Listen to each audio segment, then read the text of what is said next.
बिल्कुल भी कतई भी कोई संशय नहीं है कि व्यापार मंडल के बिना जो अर्थव्यवस्था की अगर रीढ़ की हड्डी है तो है व्यापार, ट्रांजैक्शन।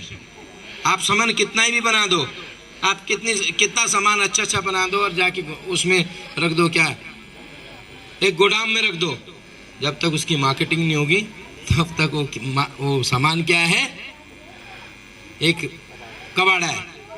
और अगर आप मार्केटिंग कर सकते हो, उसको डिस्प्ले कर सकते हो, उसको बेच सकते हो, तो मिट्टी भी सोना है।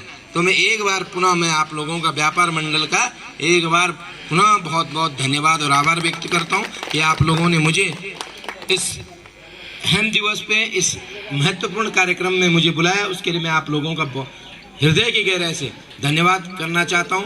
रही काम की बात, एक मिनट रुक जा भाई, रुको। रही काम की बात, मुझे विश्वास है जिस तरीके से खास करके इस क्षेत्र का ये जो मैं गोडर को एक तरीके से जो डामटा क्षेत्र है, ये जो गोडर है, ऐसा नहीं है कि मुझे रवाई, मैं पूरी रवाई की बात कर रहा हूँ। हमारी जो रवाई है सच में अलवेली है।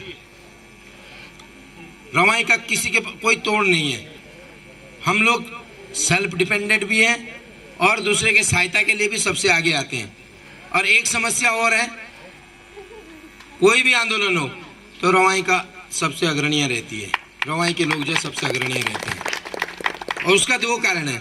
एक कारण तो ये है कि जागरूकता है, अपने अधिकारों के लिए लड़ते हैं। दूसरा कारण ये है कि हमारे पास संसाधन नहीं है, रोजगार नहीं है।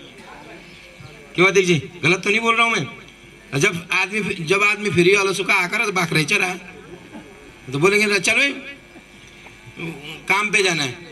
और जब घर में काम हो, जब कोई फैक्ट्री हो, कोई यहाँ पे उद्योग धंधे हो, तो डेफिनेटली लोगों को जो जाके रोजगार मिलेगा, वो जाके उसकी नौकरी लगेगी। आप देखिए, अगर आप सेलाकोई की बात करते हैं, आप ऐसे हरिद्वार सिटकुल की बात करते हैं, वहाँ पे कोई आपको फ्री में बेटा मिलेगा? सुबह जब हम सुबह 6 बजे निकलते हैं कहीं, सुबह अगर भाई कभी मैं 6 बजे आता हूँ, 5 बजे जो है सेलाकोई से गुजरता हूँ, तो सुबह जो है इतने छोटे छोटे बच्चे जाके 22, 23, 24, 25 साल के लोग जो हैं वहाँ पे जाके बैग, लड़कियाँ जाके बैग लेके भाग रहे हैं, पहले मुझे कंपनी में पहुँचना। रात को भी जब जाते हैं 11-12 बजे, कई बार मैं यहाँ से रात को जाता हूँ, मेरा मैक्सिमम जो है राणा चौहान जी मुझे डांटते हैं कि बेटा ऐसी क्या जरूरत है तेरे को रात को जाने की, यहीं सो जा। लेकिन हमारी समस्या है कि मैं भी चुप नहीं रह सकता हूँ, क्योंकि मुझे हर काम में, हर कार्यक्रम में अटेंड करना मैं अपना एक कर्तव्य समझता हूँ। तो जब रात को 12-1 बजे जाते हैं, तो रात की जब शिफ्ट खत्म होती है, तो रात को जो बच्चे जो है बाहर भाग रहे होते हैं, इधर उधर जा रहे होते हैं। कई बार तो हमने लिफ्ट भी दी है, बच्चों को कहाँ जाना है, क्या छोड़ना है, जब उन लोगों को जो है कोई संसाधन नहीं मिलते। अगर ऐसी व्यवस्था हमारे यहाँ होती, किसी ने सोचा होता कि यहाँ पे कोई बड़ी फैक्ट्री हो, कोई कारखाने हो, किसी चीज़ का जो जहाँ लोगों के लिए, जो बेरोजगार लोग हैं उनको रोजगार मिले, शायद। चलिए, हमारे प्रदेश उपाध्यक्ष जी ने कई सारी बातें रखी, बात मुझे आपके साथ बहुत सारी करनी थी, लेकिन अभी थोड़ी समय मेरे लिए थोड़ी कह रहा है कि आप जो है स्टॉप कर लिए। लेकिन इतनी बात जरूर कहता हूँ कि जो हमारे अध्यक्ष जी ने इस बात को रखा है कि यहाँ पे एक व्यापार मंडल का एक कम्युनिटी सेंटर होना चाहिए। अब सुनो, ये बेसिकली एक ओनली व्यापार मंडल का नहीं है, वो पूरे क्षेत्र के लिए कम्युनिटी सेंटर है, ठीक है।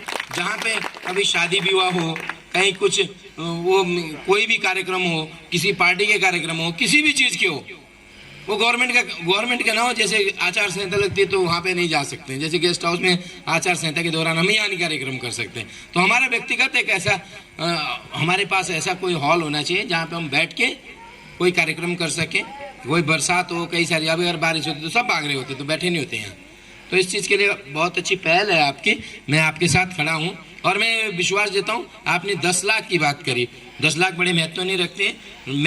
मुझे लगता है कि इसको जो ये जो कम्युनिटी हॉल है, इसको मैं बनवाऊँगा।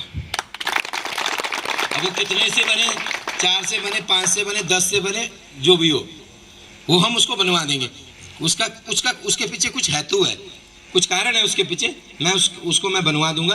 क्यों? और दूसरी चीज़, लेकिन मैं तभी बनवा पाऊंगा, मैं किसी की ज़मीन पे नहीं बना सकता, लेकिन ज़मीन आप लोगों ने देनी, एक्वायर मुझे आप जो है उसकी एनओसी आप देंगे कि ये जो है ये ज़मीन है, आप इस जगह पे कितनी दे सकते हो, उस जगह पे आप एनओसी देंगे। क्यों अध्यक्ष जी? सही बोल रहा हूँ, गलत बोल रहा हूँ? ठीक है। दूसरी बात, और आपने एक बहुत अच्छी बात कही जो भाई साहब ने कही, व्यापारी सबसे पहला अगर डंडा झेलते हैं, सबसे अगर ये मार झेलते हैं, किसी भी चीज़ की समस्या को झेलते हैं, तो व्यापारी बंधु है। मैं प्रोला की घटना मुझे याद है, जब पिछली बार जब प्रोला में आपदा आई, व्यापारियों के मकान और पूरे तहस नहस हो गए, कितनी दुकानें नष्ट हो गई, लेकिन उनको फूटी कौड़ी नहीं मिली। कारण क्या है? आज तक हमारे जो लोग हैं, किसी ने कोई इस चीज़ की चिंता नहीं करी है कि हमारे जो व्यापारी हैं, जो लोग जिनकी रोजी रोटी, जिनके बच्चे उसी पे पलते हैं, और उनके अगर कोई भी घटना हो जाए, अग्निकांड हो जाता है या आपकी आपदा आ जाती है, कुछ भी हो जाता है, तो उनको कुछ नहीं मिलता है। राहत को जैसे वो मान ले सरकारी तरफ से अगर ज़्यादा हो गया तो 5,000 रुपये मिल जाए, या जाके थोड़ा बहुत कोई रजाई गद्दा दे दे या फलाना दे, वो भी नहीं देते। कहता है नहीं जी, व्यापारियों को तो सामान जला, रजाई गद्दे के लेकर तो ठीक है, तो वो भी नहीं मिलता है। तो इस बात की मुझे चिंता है, और मेरा तो पर्सनल, मैंने एक, आपको सभी लोगों को अगर पता हो तो इससे पहले जब अग्निकांड होते थे, किसी के घर में आग लगती थी, किसी भी चीज़ होती थी, देखो ऐसा दुश्मन के साथ भी नहीं होना चाहिए, ये अप्रिय घटना नहीं होनी चाहिए, लेकिन ऐसा जब घटना होती थी तो पहले 3800 रुपये थे, अब 5,000 रुपये, तहसील से 5,000 रुपये मिलते हैं और कुछ नहीं। लेकिन मैंने माननीय मुख्यमंत्री जी से, माननीय मंत्री जी से विधानसभा में मैंने 2 बार क्वेश्चन लगाए। उसके बाद आपदा सेक्रेटरी ने उसको और मंत्रिमंडल से उसको जो है उस एक नियम बना कि आपदा मोचन निधि के तहत अगर किसी के यहाँ कोई अग्निकांड होता है, कोई घटना होती है, कोई ऐसी चीज़ होती है, तो उसको 4 लाख रुपए आपदा मोचन निधि से दिया जाएगा। इवन दो उसको अभी प्रभावी तरीके से उसको नहीं लागू किया गया।